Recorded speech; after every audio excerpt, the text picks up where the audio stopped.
Member for Tabaquite.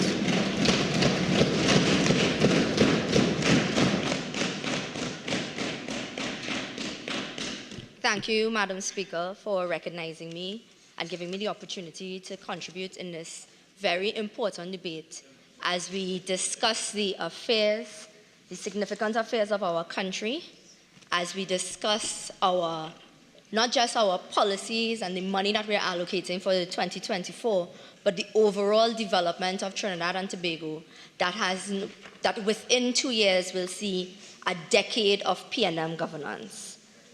Madam Speaker, you would not have understood the importance of the debate if the only speaker you heard was the speaker that just preceded me.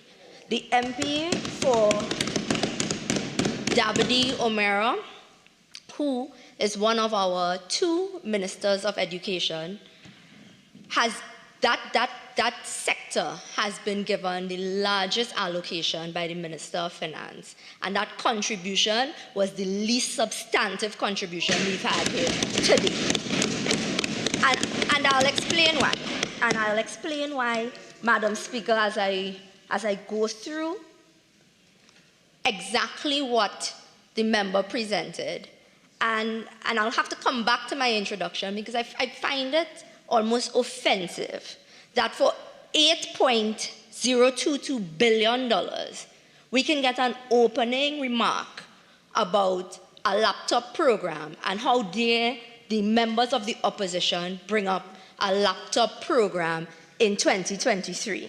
And, you know, it reminded me of a quote. Somebody here said, "You're big and you have sense." And clearly, not everybody has sense in this House, Madam Speaker. Clearly, not everybody has sense. When they were elected into office in 2015, they met a laptop program. According to the member for Diego Martin Central, and now according to the member for Tabaquite O'Meara, the laptop program, according to them, was rife with issues. Problems abounded, and that I think they referenced whether or not the laptops were properly utilized, etc. Rife with issues.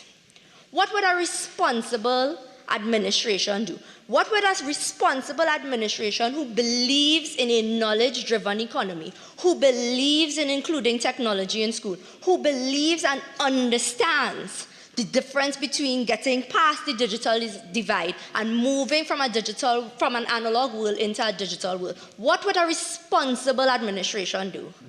They would then take what they found, refine it, optimize it, and make it work. What did the PNM administration do? They scrapped it all together. And then expect us to believe that they're big and they have sense. But it could never be like that. It could never be true that you could find students in 2015.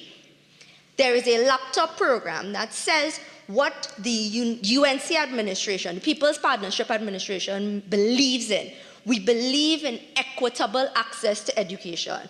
We believe that as in 2010 to 2015, in 2010 you could have recognized the importance of ensuring that every student in Trinidad and Tobago, once you're entering Form 1, must have access to technology. That it does not matter if you are from a rural community, if you are from any space in Trinidad and Tobago, that you have a right, a human right, to be able to access quality education in this. And you see that, and you say, you know what? We don't want this. We do not want this for our children. We do not want this for our country, because at the end of the day, according to them, the laptops weren't good enough. So you couldn't find some, and you found them now, and you found them in 2020 during the pandemic. And so, Madam Speaker, as I come into this debate, and we are coming to the end of day 3 on the debate, and it's on a very rare occasion that I enter the debate this far along. And so I've had the distinct pleasure now of listening to several government speakers. Several government speakers, and the irony of W. O'Meara referencing a script for members of the opposition, when I could give you the opening for every government member right now. And it starts off, we thank our constituency, very good, happy that you've recognized that you're a member of the House of Representatives.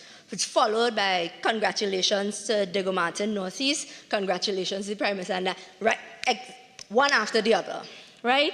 Well done. And I understand the importance of a narrative shift. I understand the importance of a rebrand and a makeover for this PNM government. I get it, right? Because what you have is 2015 to 2018, we saw a particular type of narrative. In 2015, we were told things are very bad, terrible, tighten your belt, problems. We were then told that based on our work, things are getting a little bit better. Madam Speaker, I entered public life, active politics in the other place in 2017. And at that time, my maiden contribution on October 24th, 2017, it was in response to a budget called Changing the Paradigm. We were promised by same member for Diego Martin Northeast, same person that they are congratulating ad nauseum at this point in time, that the paradigm was going to change in 2017. Then we were told in 2018, same Diego Martin Northeast, that there is a turnaround. I remember it very clearly because that was the year Diego Martin Northeast told us he could see clearly now. That was the year. He said the dark days were done, things great, we could see clearly now, perfect. By 2019, we were told there would be stability, strength, and growth. At this point in time, some of my colleagues here, the member for Barataria, Sanon, and myself, we were in another place, very, very young, very enthusiastic, in a space contributing to our conversation on national development, contributing to the conversation on our appropriations, on what this money that we are talking about in the people's house, in the parliament, what would that do? What would that mean for the people of the Republic of Trinidad and Tobago? So we went through the paradigm shift, and I recall then, 2017, in another place, talking about the cuts to gate, talking about the fact that when you practice cuts and you consider it savings and you take money out of the education sector, that what you will reap in the future is you will face the consequences for your actions then. And I warned the members of the government, this is in 2017, and the Hansard would play out the contribution that I made then. I said, if you practice slash and burn economics on the education sector, within the next 5+ years, you would face more problems than solutions by trying to save this money then. Here we are now discussing an education sector and discussing a space that is facing the consequences of ill-conceived, poorly considered policy decisions by a PNM administration. Here we are today when we are discussing what is happening in every sector, national security, health, social services, every sector, we are seeing persons now try to make excuses for the consequences for their actions. In 2020, when we were looking at the fiscal 2021, we were given resilience in the face of a global pandemic, and last year we were told tenacity and stability in the face of global challenges. So they had the pandemic years. And in the pandemic years, for an administration that is so comfortable in its incompetence. So easy to give the population excuses instead of actions. The pandemic years serve to be a gift to an administration that is incapable of acting in the best interest of the people of Trinidad and Tobago. And so what we got in those years is that anything that happened, anything that we faced, we'd blame it on the pandemic, right? And so I sat here last Monday and I listened to the Minister of Finance. And the Minister of Finance says we are building the capacity for diversifications. Sounds good, right?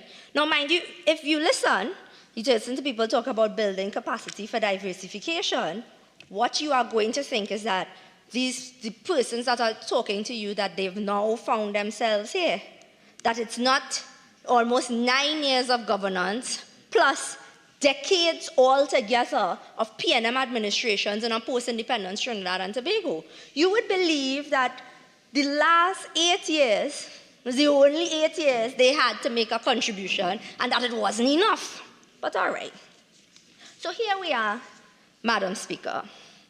We are told now that they are going to put more money into things, $8.022 billion in the education sector. And I've said it time and time again, that what we've been facing in the education sector is not a resource problem, because the Minister of Education herself, who I guess in this debate will shadow me, because she has yet come into the debate, but in this space now, has said in the contribution and in the last fiscal that the education sector has for the past 7 years been in the top 5 in terms of allocations, and listed that meant that it is a priority for this administration. But giving money in, putting money into the space, but not measuring or seeing or having any actual results, that does not make it a priority. So we don't have a resource problem, you know. We have a management problem in the education sector. So that you could put $8 billion, you could put $10 billion, you could put $15 billion. If you don't put innovation, ideas, creativity, and political will in the education sector to act on behalf of the teachers and the students, you are going to get the same thing. You are going to get the same thing. So as I look through the budget documents, the Minister of Finance said to the people of Trinidad and Tobago that we are now living in a knowledge-based economy, and that we are pursuing an education system that is modern, relevant, technology-driven, and accessible to all. This is a discovery that the Minister of Finance made in 2023. And I would like to read into the Hansard. Budget time, when you are in the budget debate, is a very reflective moment. You think about Trinidad and Tobago over the years and what we could have done had we had proper management over time. And something I said to myself as I prepared, you know, we usually look back a couple years and whatnot. And I said, let me see what was the discussion 20 years ago in Trinidad and Tobago. So that is 2002. In 2003, as they discussed fiscal 2004. And at that time, different persons would have sat here, and the then opposition leader would have been one Mr. Basdeo Pandey, a former prime minister. And in his response to the budget for fiscal 2004, he spoke about the United National Congress, the years that the UNC would have been in government before, as in 1995 years. And Mr. Basdeo Pandey at that time would have said, when the UNC was in government, we presented 7 national budgets. Each budget was an overall plan for the economic development of Trinidad and Tobago. Each budget is built on its predecessor and laid the foundation for its successor. There was a continuity from budget to budget. Each UNC budget was informed and based on a clear vision that the UNC had for Trinidad and Tobago. That vision, this is 2003, October 14th, 2003. That vision to transform Trinidad and Tobago into a knowledge-based society with a globally competitive, technology-driven, diversified economy that will sustain full employment, growing prosperity, equal opportunity, a secure life, social cohesion, and the highest standard of living for all of our citizens. I emphasize all, end quote.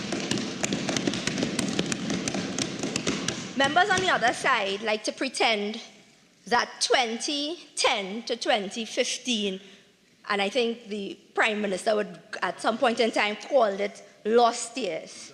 But if you look at the reality of Trinidad and Tobago, and if they could come out of their delusion, they would realize the lost years are the PNM years. The lost years are the PNM, because in 2003, October 14, 2003, a person could sit, very delulu, a person could sit in this house and say to a PNM government in 2003, let us do the work then, 20 years ago.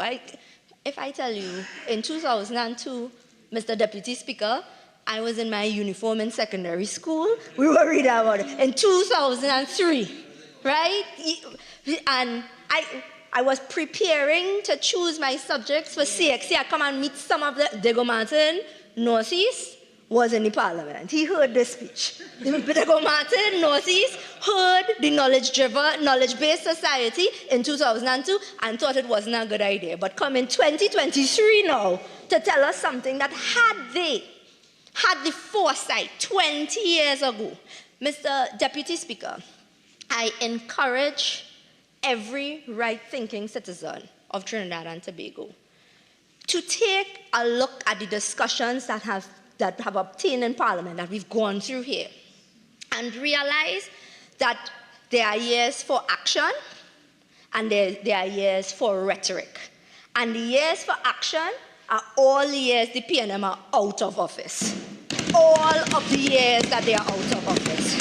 And so that what you have is a constant need for a reset. And so while I sat here and I listened to my colleagues, and I listened to some of the younger members of the PNM bench contribute to this debate, I'm going to tell you the truth, Mr. Deputy Speaker. It broke my heart to hear the contribution for the member for Laventille East Morva, and I'll tell you why. As the member contributed, there was a sense of a genuine desire to help the people, a genuine desire to help the people of the community. And so the problem wasn't the desire, the problem was the execution. In that the people of Trinidad and Tobago, deserve more than parliamentarians coming to them and saying, let us be happy that we're getting $1,000 for school books. Let us be happy for the latrine eradication program. Let us be happy for subsidized spaces where we can try to make life a little bit easier for you. And I'll tell you why. Because what the people of Trinidad and Tobago want and deserve is an opportunity to make a life for yourself, an opportunity to succeed and to thrive. And that the idea that the policies that the government have implemented over the past 9 years at least, but certainly the 46 years overall that they've been in office, that those policies have created a dependent Trinidad and Tobago citizen in an independent nation. It breaks my heart, Mr. Deputy Speaker.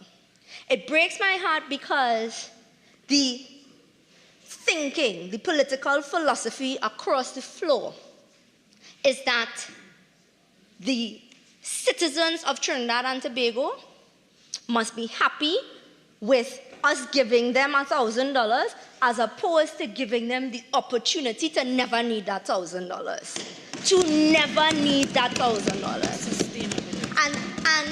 And if you, and Mr. Deputy Speaker, when you take a look overall, and you listen overall across the board, speaker after speaker, we as citizens of the Republic of Trinidad and Tobago are being told to say thank you for measures that are digging us out of a hole that the PNM created, and that is not what we are supposed to be doing. It is not what we are supposed to be doing. We are not supposed to be saying thank you for back pay, that is money you've earned. You are not supposed to have to be saying thank you for a market food box. You are not supposed to be saying thank you for food support. You, as the government of the Republic of Trinidad and Tobago, you are supposed to tell the people of Trinidad and Tobago, in the last 9 years, we've done this to put us on the path for success. This is where we are at now. This is where we're going. Where we are going is nowhere fast with you. And you must know that. And you must know that. And stop coming here and telling us time and time again that we are painting a negative picture of Trinidad and Tobago. If you live in Trinidad and Tobago, if you exist in Trinidad and Tobago, you know the reality. One of my friends, a very good friend of mine, who works in the marketing space, has always said to me, a lot of people, a lot of advertisers or persons who work in PR and marketing, the ones who are not very good, they believe that the trick is to fool the consumer. Say something over and over and over. Say things are good, things that the opposition is trying to be negative, and we are creating this impression. And so that if you say it over and over, somebody will believe you. But the people of Trinidad and Tobago, they know exactly what exists here. They know what the issues we are facing are. We cannot come here and tell anybody anything that they don't already know. And so what you are doing, instead of using the opportunity, using the resources of the country to make the lives of citizens easier, you have instead decided that you'll take a propaganda campaign and you'll tell people that the opposition is negative rather than you have been incompetent. That is the strategy. And so I want to get to the education sector, looking clinically at some of the things that we would have been promised, some of the things that would have been discussed over time, and certainly some of the things that we have not seen. Very amazingly, in the budget statement by the Minister of Finance, the Minister of Finance stated to the public that the SCA examination data, that the data from the SCA examination from 2010 to present, even before, this is a quote from the Minister of Finance, reveals consistent and troubling percentages of students who do not achieve 50% or more in the exam. The question of success rates at the SCA level has been one that has plagued us for the last few years. But this blatant attempt at revisionist history for information that is publicly available, easily accessible, Mr. Deputy Speaker, is insulting to the people of Trinidad and Tobago. I have, and I would like to put on the record very clearly, that if you look at the statistical data and you look at SCA results in particular, that you saw massive improvements between the years 2012 to 2016, and that is as a direct result of interventions made by a People's Partnership Administration. That when the People's Partnership entered office in 2010, you were looking at the percentage of persons scoring below 30% was somewhere around 11.6%. Persons scoring above 50 were 67.5%. This is 2010, so I'm using it as baseline because that is a change in administration.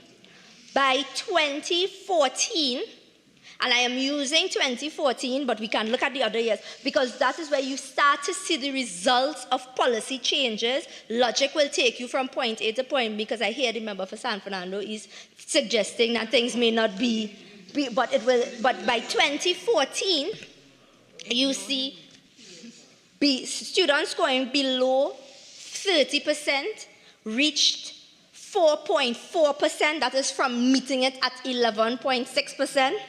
Students scoring above 50, 70.7%, that is after meeting it at 67.5%. Students scoring above 90%, so in the highest percentile, 8.9% in 2014, that is after meeting it at 5.9%. The SEA results for 2015, the last year the People's Partnership was in office, the SEA results is before the entrance of the PNM administration of 2015. You had the percentage of persons scoring below 30% was 1.1%, with 91% scoring above 50, with 40, and so that, and I want now to be very clear. By 2017, this is 2 years of a PNM administration, just 2. You had scoring below 30%, 11.9%. Scoring above 50, 68.5%. That you got to 2018, all of this is before the pandemic. Before the pandemic. You had persons scoring below 30, 13.6%. By 2019, you had 13.7%. And then you get to the pandemic years and you saw the result of the learning loss. But what can be demonstrated clearly by these figures is that the problem was not COVID. The problem was the PNM policy. And so to come in and say data from the SEA exam suggests that from 2010, things were not looking so good and that we must now do what we must to increase the level of student achievement. That, I think, is disingenuous. I think it is the PNM trying to make another excuse for what their failed policies have done to our children, and that you coming in now to use the vacation remedial program and to use different interventions to fix a problem that you created is problematic, because you cannot be the problem and the solution at the same time. It just does not make sense. I want to get to the very important point, Mr. Deputy Speaker, of school infrastructure. And this is a situation that is near and dear to my heart. At the close of the last session in Parliament, which is just September of this year, last month, I came to this house to ask an urgent question. The urgent question was on the state of the Gasparillo Secondary School. I came from meeting with parents and students of the school. I came having looked at photos and the state of dilapidation in the school. The school is about 5 minutes, if so much, away from my office. I came here, and with all the goodness in my heart, I asked the question to the Minister of Education so that it could be on the record to the parents that this is the timeline for the issue to be fixed. What I actually got was that I was told that there was no issue, and I was wrong. That there was no issue, and that Block B had been fixed. So now I'm wondering, well, I had to be mad, because I just came from there, right?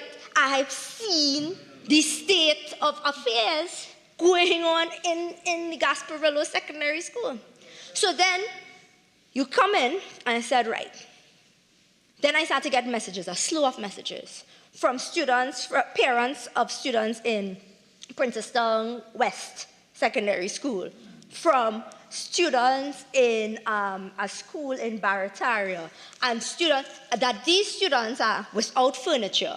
And this is from a ministry that has $1 billion allocation.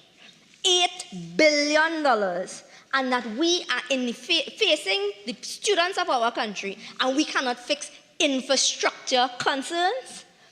So if you cannot fix small problems, Mr. Deputy Speaker, if you cannot fix basic level problems, brick and mortar problems, you cannot tell me anything about digitization, you can't tell me anything about the curriculum, you cannot tell me anything about carrying our students forward, because brick and mortar is stumping you. Brick and mortar is troubling this PNM administration.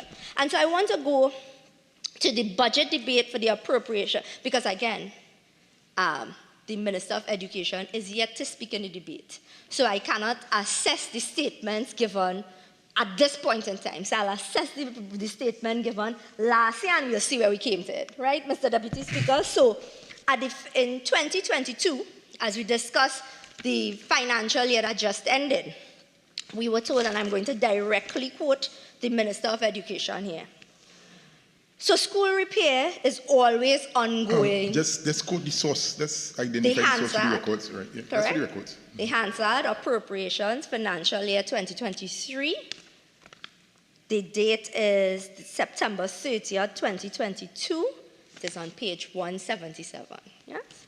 And the speaker is the Minister of Education. So school repairs is always ongoing every day. Every single day, Mr. Deputy Speaker, we have an average of 5 schools where we have emergencies that need attending to: plumbing, sewer, electrical, etc. But the time has come for us to sink some capital expenditure into school repairs, and therefore you will see this budget allocation, an increased allocation for school repair, so that we can take care of more of our schools. So I hope, Mr. Deputy Speaker, that if in 2022, September 30th, you are telling us in the budget debate that we are giving more money to school infrastructure and school repairs, and then I could come at the end of that financial year, September 2023, after having inexplicably trusted you the year before to fulfill this promise of ongoing emergency school infrastructure needs.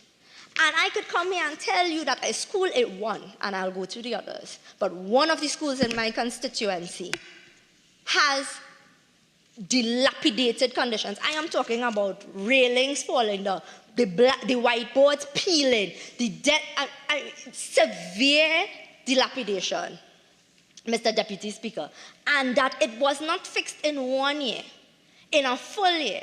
Then I'm telling you, that is why we feel sometimes like we are wasting our time in this budget debate. Because if you could stand up in 2022 and say it will be done, and then 2023 you still stand up and say something else, I mean, at what point in time are we going to call a spade and say this? You are not making sense, because you'll come and say the same thing. I could also identify the repeated speeches.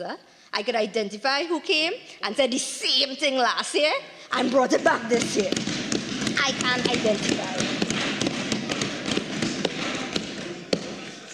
But as I stand here, as the representative for the constituency of Tabaquite, as it stands right now, the students of the Gasparillo Secondary School have had to embark on a shift system, because despite what the minister would have said in answer to my question in September, the very next day, a letter was sent out to the PTA advising them that the students have to come to school on a shift basis because of repairs to the school. That I have the Happy Hill Hindu School that is currently, they are not in physical school because of repairs to the school, because the roof fell down during the repairs. And that is in my constituency. Everybody here, on this side and on that side, despite what they are going to do, can tell you about issues with school infrastructure. And I started with school infrastructure, Mr. Deputy Speaker, because if you had listened to the member for Dabadi O'Meara, who spoke about what was coming online and what records they were digitizing and what spaces and patted themselves on their back and said congratulations to themselves when they know for a fact, if you looked at photos, if you just open your eyes, you will see what our students are going through, and you cannot be pleased with that. And that is not a question of being negative, it's a question of being absolutely factual. Mr. Deputy Speaker, every member has gotten up thus far and praised the $1,000 grant. They have said this is a great thing, that they have almost anointed, given Diego Martin Northeast sainthood for $1,000 for students who would, and persons who would in the future qualify via means test for this $1,000. We are all members of parliament here. A number of persons have acknowledged that they do book drives and back-to-school drives, etc. I want to know from the Diego Martin Northeast, what was the data, what was the calculation you used to arrive at $1,000 being what is required to maintain that social safety net, to get our students out of school? I want to know, because I have a feeling that their polling data, their insights show that they have negative feelings from the people of Trinidad and Tobago. And somebody across there, because thinking is a little hard, they say, you know what, if we get them $1,000, if we say, okay, $1,000 for needy students, everybody will feel good, and we'll get some accolades, and they can't say we are uncaring government. But if you calculate the actual cost of back to school, if you calculate, and if you know the realities parents are facing, but in particular low-income parents, in particular parents of students, parents who are from a rural community. When you look at textbooks, stationery, school uniform, and the cost of school transportation, I will tell you, Mr. Deputy Speaker, a lot of people will be hard-pressed to understand how you came up with $1,000. And so I want to raise the issue of school transportation in the context of what our citizens are facing every year. Every year without fail, I bring it up. It is something that plagues persons in my constituency, and I am sure several others. Increasing fuel prices over the past few years, the dilapidated state of our infrastructure has take on the cost of school, physically getting your children to school where they can go if the school is open. Physically getting your children to school has become onerous for people. It has become out of the reach for some ordinary citizens. And people will think we are making this up, eh? But if you have to pay $70 one way for one student to get to school, and then the school transportation buses that were provided before have now gone away without explanation. And that every year when I ask about it in standing finance, I am told it is happening when it is not really happening. What are our citizens to do? What are they actually supposed to face? What are persons in rural communities supposed to do? If there are no PTSC buses where the children can come for free, if there are no school transportation options, what are people expected to do? And then they're supposed to say thank you for $1,000.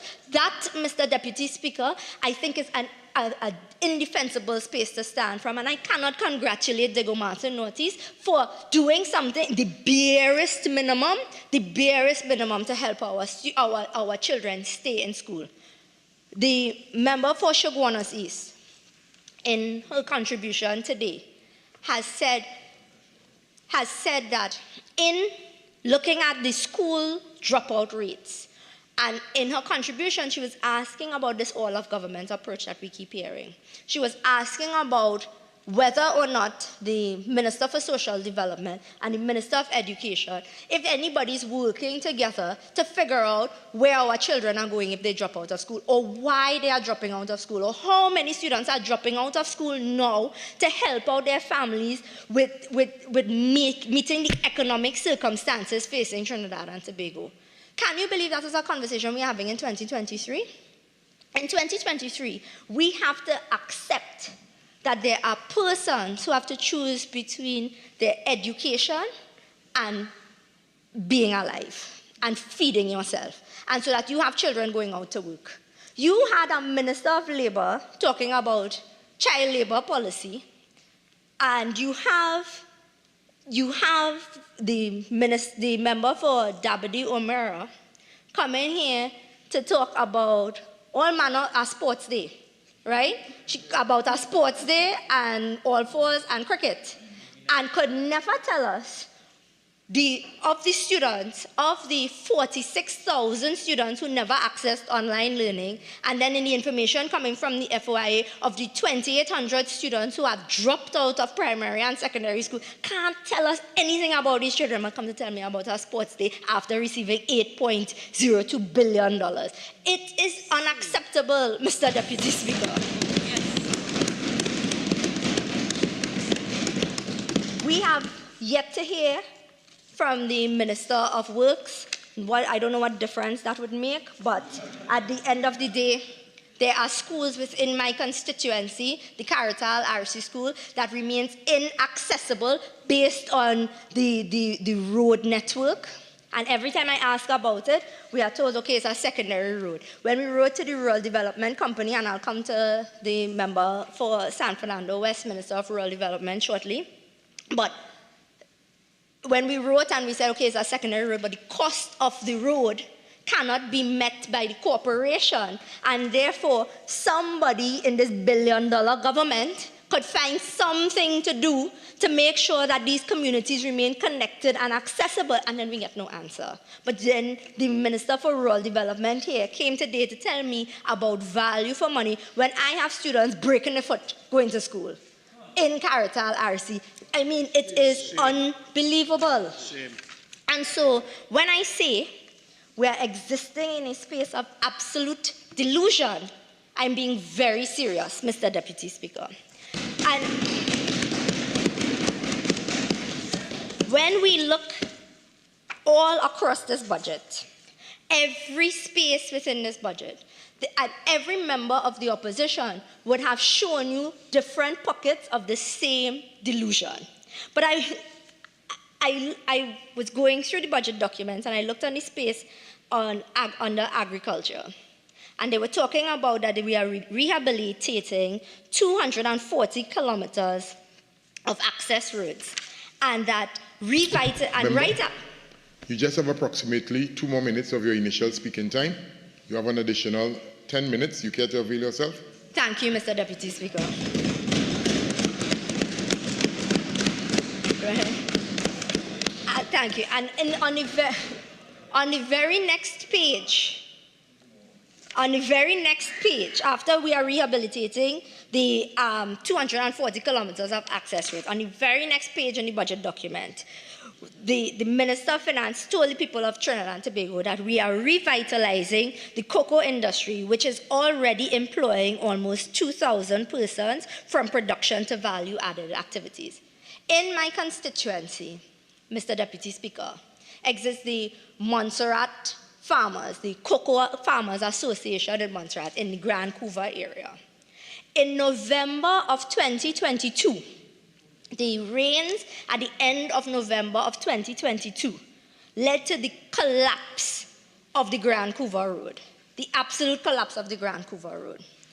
In December of 2022, the Prime Minister announced $100+ million emergency allocation for the roads and spaces that were damaged in November of 2022. I am standing here in October of 2023. The road is the same. The road is in the same state. It's probably worse right now. And then they stood up in the budget that said we are building capacity for diversification and growth. And we're supposed to believe this. But the cocoa farmers that you, in your budget, the cocoa industry that you are revitalizing, they cannot access their spaces because of the destruction of the roadway, money you promised in 2022. And we're supposed to believe anything that's going on here?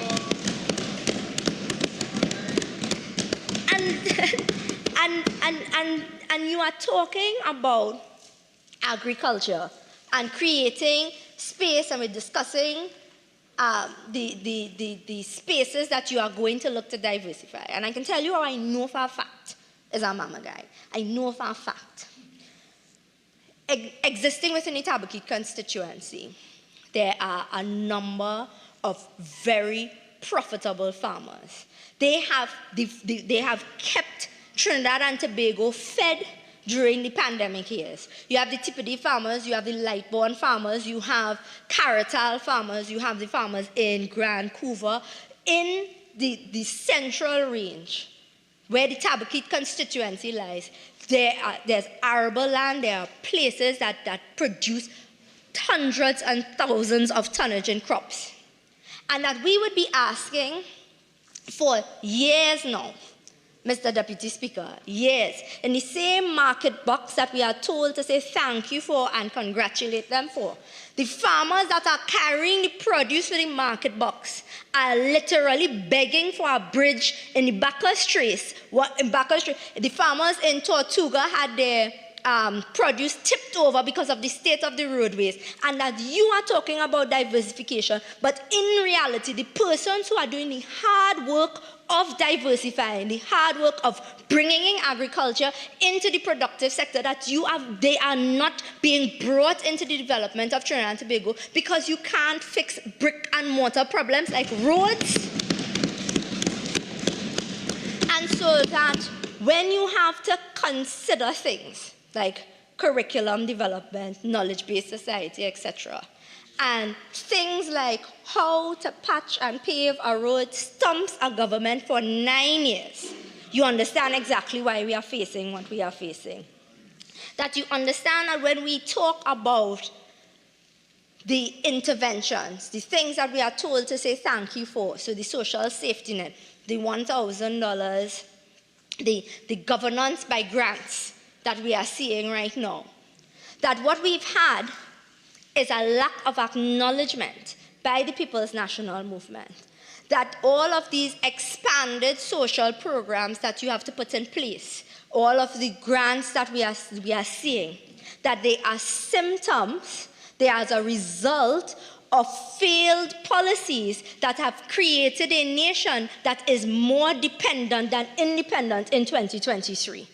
That what you have created in the last 8 years, with your last 8 budgets, are not citizens that are more resilient. You have not helped the entrepreneurial spirit. You have not created any of the things to grow and create a nation that will thrive. You have made us more dependent and expanded the facilities of the government to say that we will give you and we will help you. That is not what your job is. Your job is to create an enabling environment so that we can help ourselves. And so, when the member for La Hokata Talpara spoke very early on in this debate, very, very early on, talking about all of the things, the opportunities that we are providing, the skills training, etc., and the member for Point Up here pointed out that several of these things existed before. You know what was any things that have been scrapped, Mr. Deputy Speaker? One of the things that in Trinidad and Tobago, again, it's very important for politicians, persons who do policy, who set policy, to be in touch with the people of the realities that people of Trinidad and Tobago face. In communities in Trinidad and Tobago, we have a large apprenticeship culture. So if you live in certain communities and the mechanic, you could become a trained mechanic without the certification, right? Because you served as an apprentice. Same thing with air conditioning, refrigeration, etc. We have a large expansion, a whole conversation on tech fuck and the importance of reintroducing tech fuck. You know, Mr. Deputy Speaker, what this PNM administration met in 2015 when they entered was a workforce assessment center. And I'm bringing this up because under the Ministry of Science, Technology and Tertiary Education, if you had the skill set, you had the competency, and you could demonstrate the skill set via the examination and the prior learning assessment recognition process, you were able to get the certification and put yourself into the world of work as an entrepreneur, as a person who can enter the service industry, as a mechanic, as a mason, and all of these important things that they are now trying to reinvent the wheel. Like they did not scrap this program in 2015.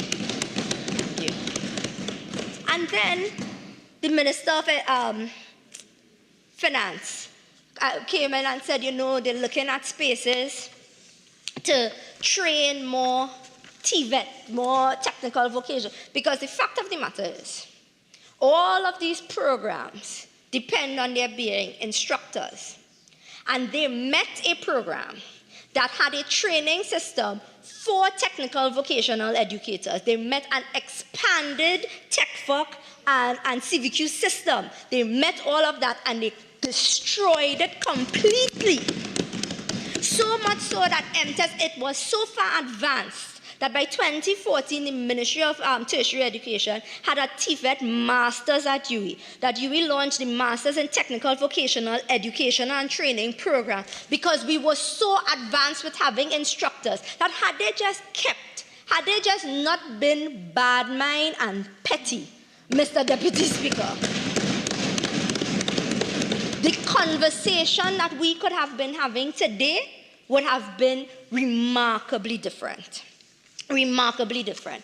And so I listened to different members come here and talk about programs to expand TechVoc, programs to expand digital education, the e-book system, etc.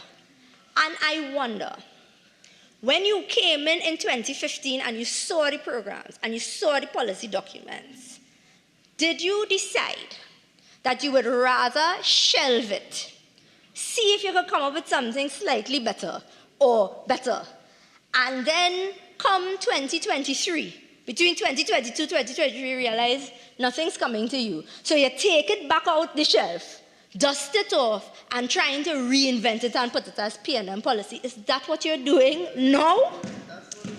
And so, Mr. Deputy Speaker, as I conclude, you just have over 2 minutes. Yeah.